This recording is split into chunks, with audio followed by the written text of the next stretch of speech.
நீங்க ஒரு சிவபக்தரா? ஈசிஆர் வழியா போனீங்கன்னா இந்த கோவிலை பார்க்க தவறாதீங்க. செங்கல்பட்டு மாவட்டம் பரமேஸ்வர மங்கலம் அப்படிங்கிற கிராமத்தில் இருக்கக்கூடிய 1200 வருடங்களுக்கும் பழமையான கைலாசநாதர் திருக்கோவில்.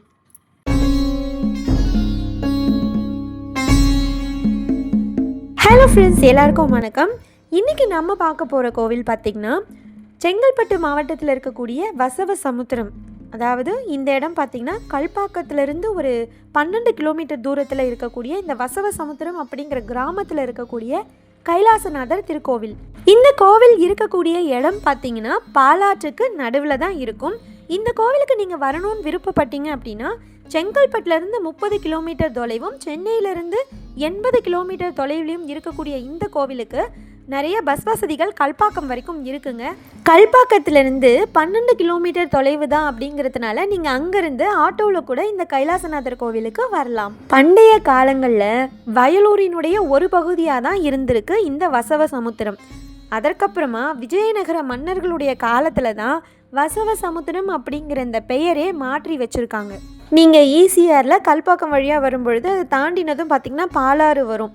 அந்த பாலாறு தாண்டினதும் கொஞ்சம் தூரத்துலேயே ஒரு ஜங்ஷன் மாதிரி வரும். அந்த இடத்துல ரைட் எடுக்கணும். அங்கேருந்து இந்த கிராமத்து உள்ளே இருக்கக்கூடிய கோவிலுக்கு வர்றதுக்கு பார்த்திங்கன்னா 2.5 கிலோமீட்டர் தூரங்க.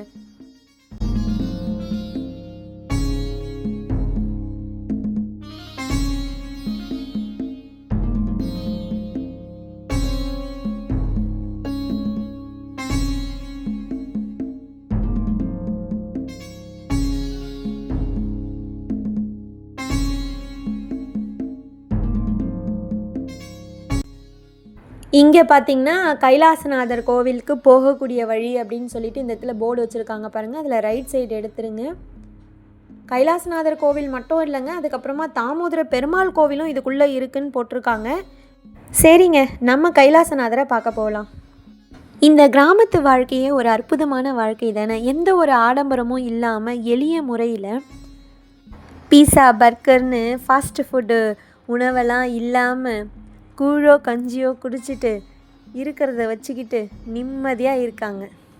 டிராஃபிக் இல்லை, பொல்யூஷன் இல்லை, எதுவுமே இல்லாமல் இயற்கையோடு இணைஞ்சு வாழ்ந்துட்டுருக்க ஒரு அற்புதமான வாழ்க்கை இந்த கிராமத்து வாழ்க்கை. என்ன சொல்கிறீங்க ஃப்ரெண்ட்ஸ்? நான் சொல்கிறது சரிதானே?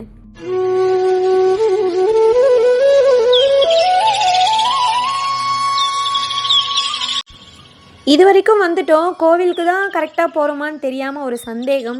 அப்புறம் கேட்டு கன்ஃபார்ம் பண்ணிட்டோம். இந்த இடத்துல ரைட் எடுத்தீங்க அப்படின்னா அந்த லாஸ்ட் எண்டில் பார்த்திங்கன்னா கோவில் வந்துடும். இங்கே எல்லாமே பாருங்கள், ஃபுல்லாகவே விவசாய நிலம் தான். அவ்வளோ அழகாக இருக்குது. இதெல்லாம் உங்களுக்கு பிடிக்கும், பார்க்கணும் ஆசையாக இருக்குது அப்படின்னா கண்டிப்பாக இந்த இடத்துக்கு வாங்க. நீங்கள் இந்த கோவில் கிட்டே இருந்து பார்த்திங்கனாலே உங்களுக்கு அந்த ஈசிஆர் ரோடு தெரியுங்க. அந்த ஜஸ்ட் அந்த மெயின் ரோட்லேருந்து ஒரு 2.5 கிலோமீட்டர் தூரத்தில் தான் இந்த கோவில் இருக்குது. நம்ம 1000 தடவை இந்த ஈசிஆர் வழியாக போகிறோம் வரோம். ஆனால் இதுக்குள்ளே இப்படி ஒரு கோவில் இருக்குது, இவ்வளோ ஒரு அழகான இடம் இருக்குது அப்படிங்கிறது எத்தனை பேருக்கு தெரியும்னு தெரியல. நீங்கள் யாராவது இந்த கோவிலுக்கு வந்திருக்கீங்க அப்படின்னாலும் கமெண்ட்டில் சொல்லுங்கள். இந்த வீடியோ உங்களுக்கு பிடிச்சிருந்தாலும் லைக் பண்ணுங்கள். மறக்காமல் இந்த சேனலை சப்ஸ்கிரைப் பண்ணிவிட்டு பாருங்கள் ஃப்ரெண்ட்ஸ். அப்போ தான் நான் போடக்கூடிய அடுத்தடுத்த வீடியோ உங்களுக்கு நோட்டிஃபிகேஷனில் வரும்.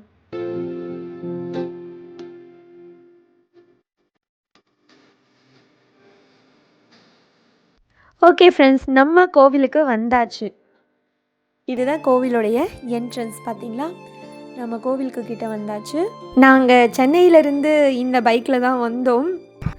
இந்த பைக்லேயே நாங்கள் சென்னையிலேருந்து திருவண்ணாமலைக்கும் 3 டைம் போயிருக்கோம். அது மட்டும் இல்லாமல் பர்வதமலைக்கும் இந்த பைக்லேயே தான் நாங்கள் போயிருக்கோம். ரிஸ்க்கு தான். ரிஸ்க் இல்லாத லைஃப் எது தான் இருக்குது சொல்லுங்கள்? உங்களுக்கு யாருக்காவது இந்த மாதிரி பைக் ட்ராவல் பிடிக்கும் அப்படின்னா கமெண்ட்டில் சொல்லுங்கள். பாலாற்றுக்கு நடுவில் பார்த்திங்கன்னா இந்த கோவில் இருக்கும் அப்படின்னு சொன்னேன். அதுக்கப்புறம் இந்த கோவிலேருந்து பார்த்திங்கன்னா உங்களுக்கு ஈஸியாக ரோடு தெரியும் அப்படின்னு சொன்னேன் இல்லையா? அங்கேருந்து பாருங்கள், அங்கே பஸ்ஸு வேன் கார் எல்லாமே போயிட்டுருக்கிறது உங்களுக்கு தெரியுதா? இப்போ நம்ம வந்ததும் அந்த பக்கத்தில் இருந்து தான் வந்திருக்கோம்.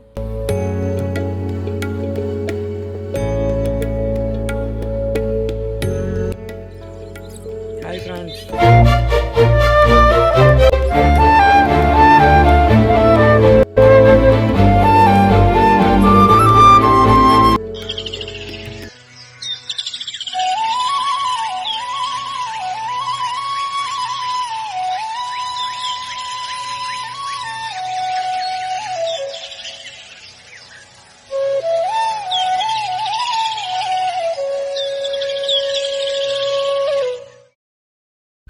கோவில் நட திறக்கலைங்க. திறக்கிறதுக்கு மணி 8:30 மணி ஆகும் அப்படின்னு சொன்னாங்க. இங்கே பார்த்தீங்கன்னா என்ட்ரன்ஸில் லெஃப்ட் சைடில் பார்த்தீங்கன்னா ஆஞ்சநேயர் சன்னதி இருக்குது.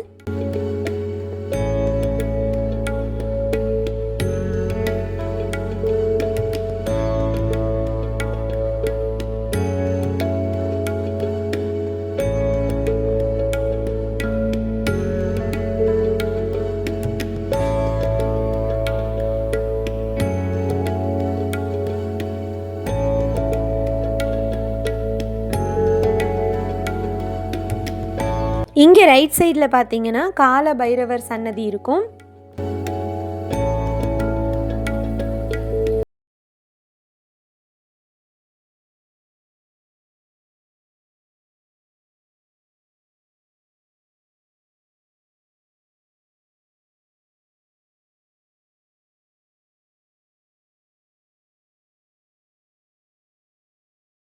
அங்கே பக்கத்துலேயே பார்த்தீங்கன்னா தட்சிணாமூர்த்தியோடைய சன்னதியும் இருக்குது. இப்போ தட்சிணாமூர்த்தியை பார்க்கலாம்.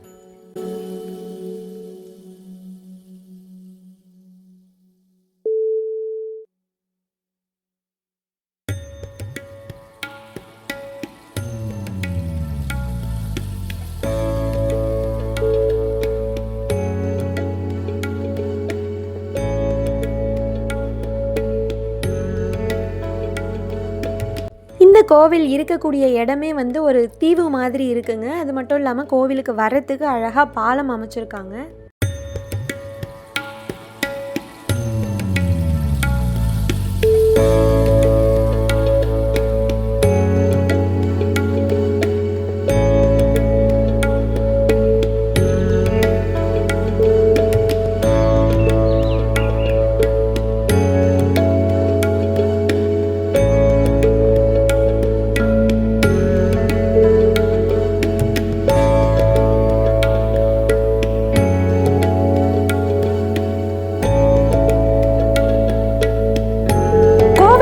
பின்புறத்தில் ரைட் சைடில் பார்த்தீங்கன்னா முருகன் சன்னதி இருக்குங்க.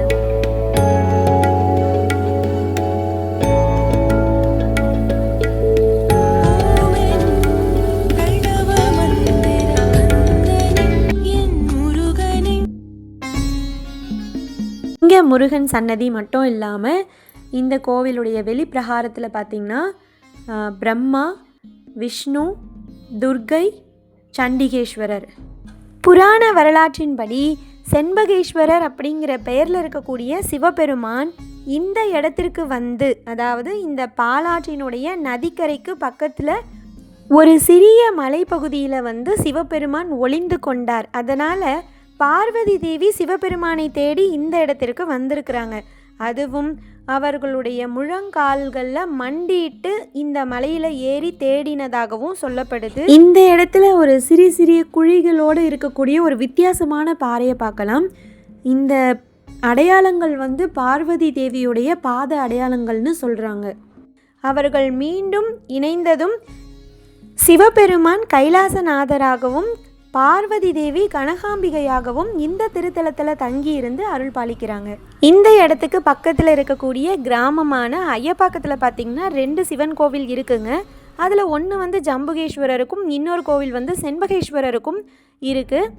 ஸ்தல புராணத்தின்படி பார்த்திங்கன்னா செண்பகேஸ்வரருடைய கோவிலுடைய நந்தி இந்த கைலாசநாதர் கோவிலை நோக்கி சிவபெருமானுடைய வருகைக்காக காத்திருக்கு அப்படின்னு சொல்கிறாங்க. அதாவது அங்கே இருக்கக்கூடிய செண்பகேஸ்வரர் தான் இந்த கைலாசநாதர் கோவில் இருக்கக்கூடிய இடத்துல பாலாற்றினுடைய நதியில் இருக்கக்கூடிய மலையில் ஒளிந்து கொண்டார் அப்படின்ற புராண வரலாற்றின்படி சொல்லப்படுது.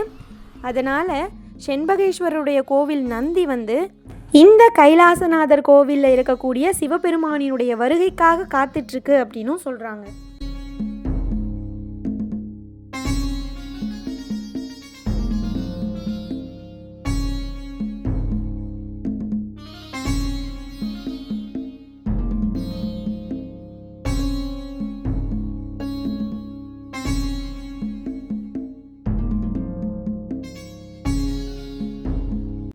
அது மட்டும் இல்லாமல் சிவபெருமான் இங்கு கைலாசநாதராக தியானத்தில் இருக்கும் பொழுது அவருடைய பசியை ஆற்றுவதற்காக காமதேனு அவர் மீது பாலை ஊற்றுவதையும், சிவபெருமானினுடைய பசி தீர்ந்தது போக இங்கு ஆறா ஓடிக்கொண்டு இருக்கக்கூடியது தான் அந்த பாலாறு அப்படின்னும் சொல்கிறாங்க.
இந்த கருவறைக்கு போகக்கூடிய வழியில் பார்த்தீங்கன்னா பல்லவர் காலத்து சிங்கமுக தூணும் பல்லவர் கால கல்வெட்டும் அந்த இடத்துல இருக்கு பாருங்க.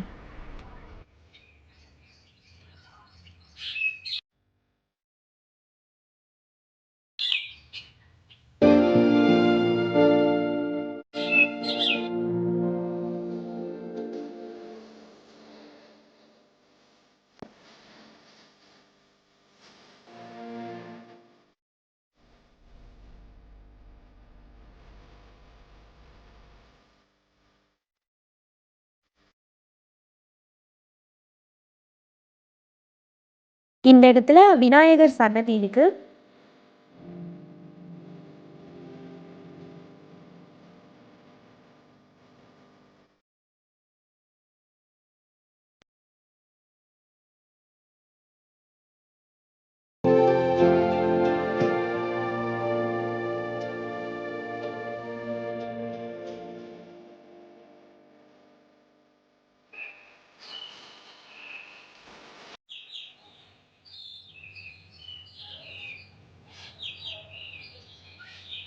குழந்தை பேரு இல்லாதவங்க இந்த கோவில் மரத்துல இந்த மாதிரி தொட்டில் கட்டுறதும், திருமணம் ஆகாதவங்க மஞ்சள் கயிறு வந்து சுவாமி கிட்ட வச்சு பாதத்துல பூஜை பண்ணிட்டு அதுக்கப்புறமா எடுத்துட்டு வந்து இந்த கொடிமரத்துல கட்டுறதும் ஒரு வழக்கமா இருக்குன்னு சொல்றாங்க. அது மட்டும் இல்லாம தீராத கடன் பிரச்சனைகள் இருந்தாலும் இந்த திருத்தலத்திற்கு வந்து இங்க இருக்கக்கூடிய கைலாசநாதரை தரிசனம் பண்ணிட்டு போனா அதற்கு ஒரு தீர்வு கிடைக்கும் அப்படின்னு சொல்றாங்க.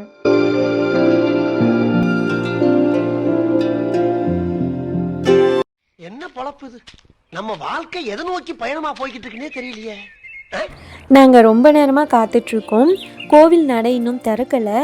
கண்டிப்பாக கோவில் நடை திறக்கிற வரைக்கும் இருந்து காத்திருந்து சிவபெருமானை தரிசனம் பண்ணிட்டு தான் போகணும் அப்படிங்கிற முடிவோடு தான் இருந்தோம்.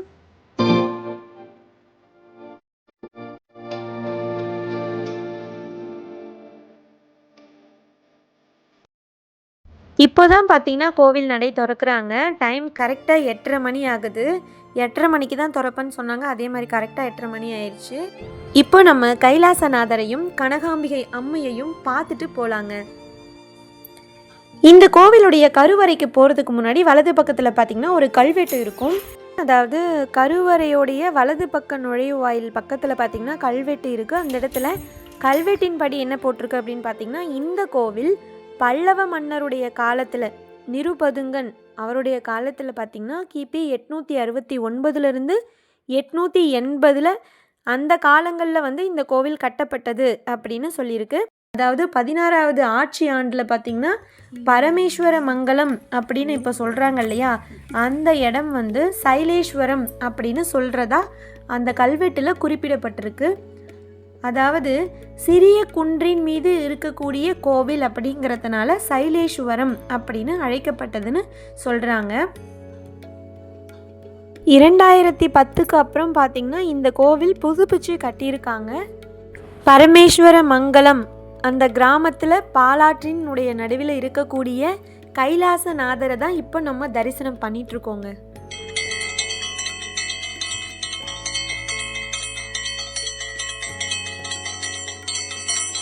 இப்போ இந்த கோவிலில் வந்து கும்பாபிஷேகம் பண்ணணும் அப்படிங்கிறதுக்காக இந்த கோவிலில் வந்து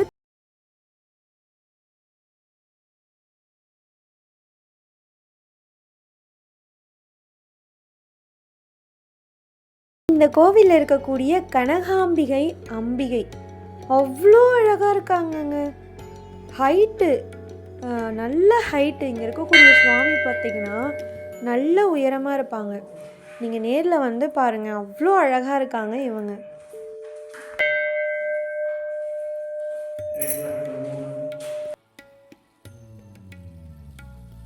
அடுத்ததாக நம்ம இந்த கோவிலில் ஒரு சுவாமியை மட்டும் பார்க்க தவறிட்டோம். அதாவது கோவில் நடை திறக்காமல் இருந்ததுனால இந்த கேட் வந்து பூட்டி இருந்துச்சு, அதனால் பார்க்க முடியல. இப்போ நம்ம அவங்களையும் பார்த்துட்டு கிளம்பலாம். வராகி அம்மன் சன்னதி தாங்க. இப்போ நம்ம வராகி அம்மனை தான் பார்க்க போகிறோம்.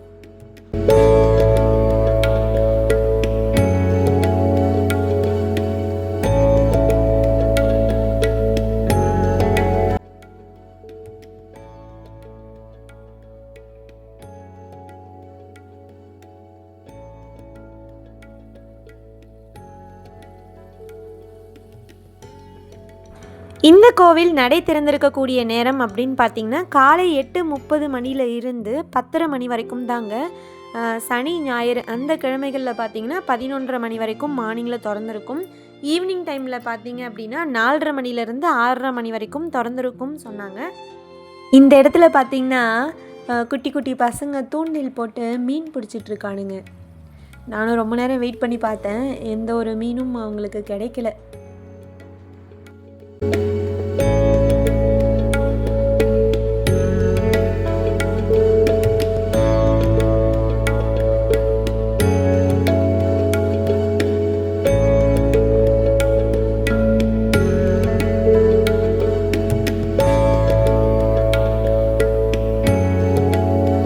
இந்த கோவிலில் பார்த்திங்கன்னா திருமணத்திற்கான பரிகார ஸ்தலமாக இருக்குது அப்படின்னும் நம்புகிறாங்க. பிரதோஷம், மகா சிவராத்திரி, கார்த்திகை தீபம், பௌர்ணமி, சங்கடஹர சதுர்த்தி, தேய்பிறை அஷ்டமி, ஹனுமன் ஜெயந்தி இந்த நாட்கள்லாம் வந்து பார்த்திங்கன்னா இந்த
ஓகே ஃப்ரெண்ட்ஸ், இந்த வீடியோ உங்களுக்கு பிடிச்சிருந்தா